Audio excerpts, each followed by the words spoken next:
पिछली बार मैंने इनको श्री को सुना था जब जगजीत सिंह की बहुत शानदार गजल इन्होंने सुनाई थी। और आज फिर लता जो आई पहली बार, तो इनको भी आपने बताया कि गजल और गाने बहुत अच्छे गाती हैं, और इन्होंने भी जगजीत सिंह को ही चुना अपनी गजल गाने के लिए। तो मेरा मन किया कि कोई किसी ऐसे के बारे में कुछ बात करूं जो मतलब जिनकी गजलें जगजीत सिंह गाया करते थे।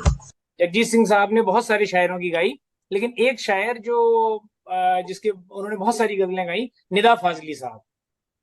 तो निदा फाजली साहब के बारे में बाई चांस मेरे पास एक मेरी बुक शेल्फ में एक बुक भी है, उसका नाम है खोया हुआ सा कुछ।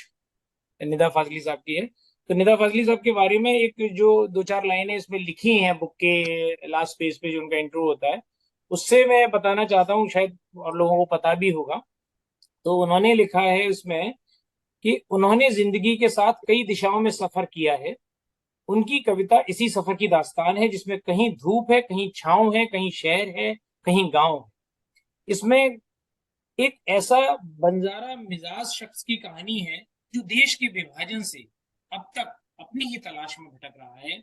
बटी हुई सरहदों में जड़े हुए आदमी की वह तलाश रचनाकार निदा फाजली का निजी दर्द भी है, और यही उनकी शायरी की ताकत भी है। इसकी तासीर का राज भी यही है। एक शेर जो अभी हर्षिता ने अपने फादर को रेफर करके सुनाया, उससे मिलते जुलती बात निदा फाजली साहब ने कही है।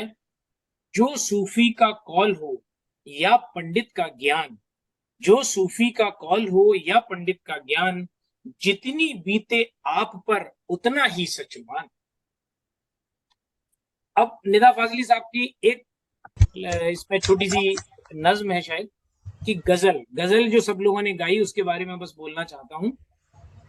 जो खो जाता है मिलकर जिंदगी में, जो खो जाता है मिलकर जिंदगी में, गजल है उसका शायरी में। कहते हैं हंसते हंसते, ये किस गम की कसक है हर खुशी में। कहीं आंखें, कहीं चेहरा, कहीं आंखें, कहीं चेहरा, कहीं लब, हमेशा एक मिलता है कहीं में। चमकती है अंधेरों में खामोशी, सितारे टूटते हैं रात ही में। गुजर जाती है यूं ही उम्र सारी, किसी को ढूंढते हैं हम किसी में। एक शब्द है तिश्नगी, तिश्नगी मानी है प्यास। सुलगती रेत में पानी कहाँ था, सुलगती रेत में पानी कहाँ था, कोई बादल छुपा था तिश्नगी में। बहुत मुश्किल है बंजारा मिजाजी, सलीका चाहिए आवारगी, सलीका चाहिए आवारगी। शुक्रिया। क्या बात, क्या बात। सर। सुरेंद्र जी छा जाते हैं आप तो, लास्ट में आते हैं एकदम, शो स्टॉपर बन जाते हैं फिर आप। बहुत बढ़िया। लास्ट टाइम भी आपने जैसे सुनाया था, सर। जावेद अख्तर के ऊपर आपने सुनाया था, सर। है ना, और आज ये निदा फाजली के ऊपर। सर। मजा आ गया सुन के, बहुत अच्छा सर। थैंक यू बहुत सर। बढ़िया। मेरे नामारासी को सब भूल गए सर। हाँ सॉरी, शैलेंद्र जी का सुनाया था पिछली बार आपने। शैलेंद्र जी का, हाँ हाँ हाँ, सॉरी सॉरी सॉरी सॉरी। नहीं नहीं नहीं, इट्स ओके। नीलू जी। आ, शैलेंद्र जी, मुझे आज इतना लाइक इतना आगे आके मुझे लग रहा है कि मैंने कितना कुछ मिस कर दिया लाइफ में। मैंने ये कभी पहले सुनी नहीं गजल, ना शेर सुने, और इतनी खूबसूरत, इतनी मीनिंगफुल चीजें जो आप लेकर आते हैं यहाँ। तो कितना आपका वाइड है होराइजन, आप कहाँ कहाँ से चीजें लेकर आते हैं, कितने अच्छे टेस्ट हैं आपके। बहुत अच्छा लगा सुनकर। Thank you, thank you, thank you very much. So nice of you ma'am, so nice. Lata. I was lost honestly. मैं इतना खो गई थी आप जब बोल रहे थे, और जिस अंदाज में आप सुना रहे थे, बहुत मतलब जितना आप खुद एंगेज और इमर्स थे उतना ही हम सब हो गए थे।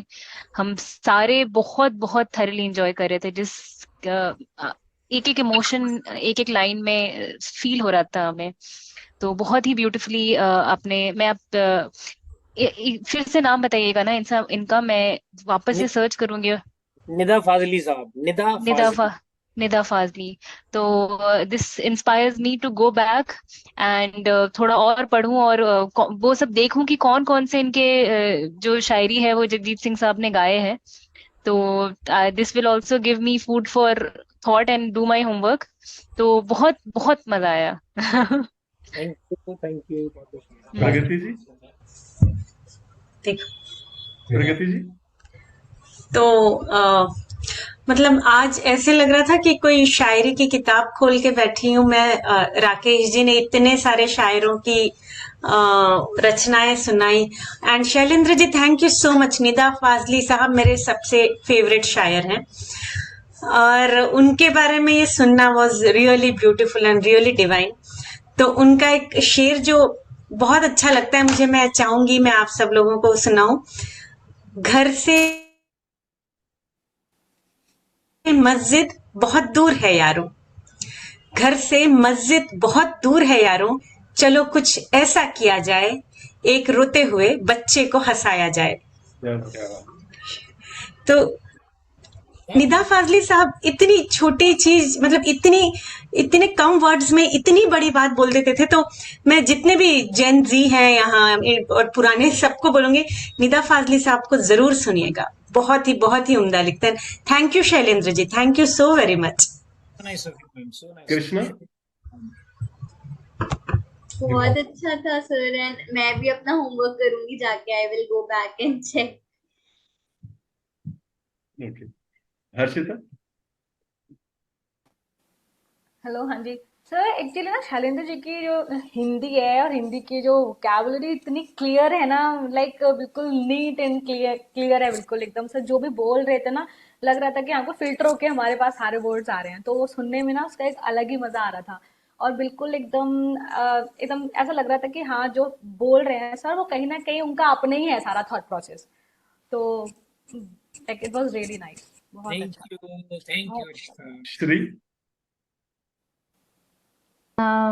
नमस्कार सर। सुन के ऐसा लगता है ना कि कोई हिंदी का जो वोकैबुलरी बुक रहता है ना, वो पढ़ते पढ़ते जाते हैं ना, मेरे को ऐसा लग रहा था। क्योंकि मैं साउथ से हूँ, मेरा वोकैब उतना ठीक नहीं है हिंदी का। तो मेरे को लगता है आपको सुन के, मधु मैम को सुन के, प्रगति मैम को सुन के, नीलू मैम को सुन के, सर राकेश सर को सुन के ऐसा लगेगा कुछ दिनों में मेरा हिंदी थोड़ा तो मतलब क्या बात, क्या बेहतर बात। हो जाएगा। But you made me feel like ऐसा लगता है कि सुनते ही जाऊं। आपको बहुत मजा आया सर, थैंक यू। शुक्रिया, राकेश जी। शुक्रिया। करीब 2 हफ्ता पहले शायद मैंने जावेद अख्तर साहब की लिखी हुई शायरी पेश की थी, और उसके एक वीक पहले शैलेंद्र जी ने जावेद अख्तर साहब पे एक लिखी हुई किताब के कुछ अंश पढ़कर सुनाए थे। तो शैलेंद्र जी मुझे डायरेक्शन देते हैं